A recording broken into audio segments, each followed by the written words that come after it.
La flemme de cuisiner. Alors on va faire un truc, on va pas faire la vaisselle, on va faire tout dans le même plat. Et ça va être du poulet que je vais mettre tout de suite dans la poêle. Je le rhabille un peu, tu vois. Hop, comme ça.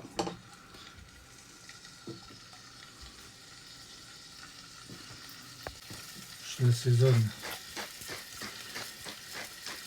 vite fait.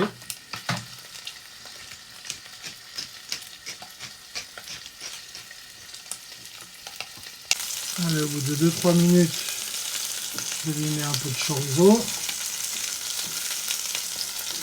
La poivron, du chorizo.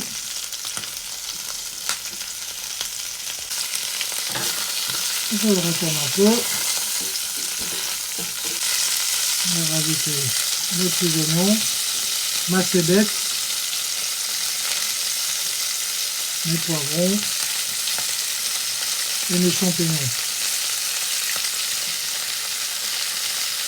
De l'épice, je vais mettre quelques grammes de cumin, je vais mettre un peu de piment fort, et je vais mettre un peu de paprika. Je vais saler et poivrer.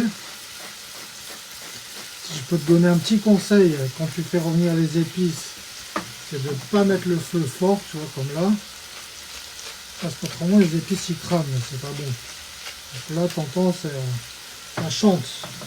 Je vais utiliser un demi-verre de semoule, donc je mets un demi-verre d'eau.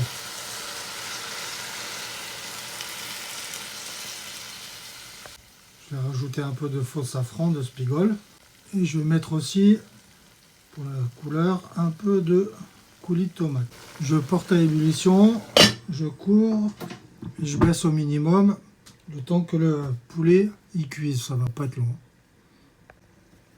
Alors maintenant, si tu veux savoir si ton poulet il est cuit, si quand tu perces, tu piques, tu ne vois pas sortir de sang, c'est que ton poulet il est cuit.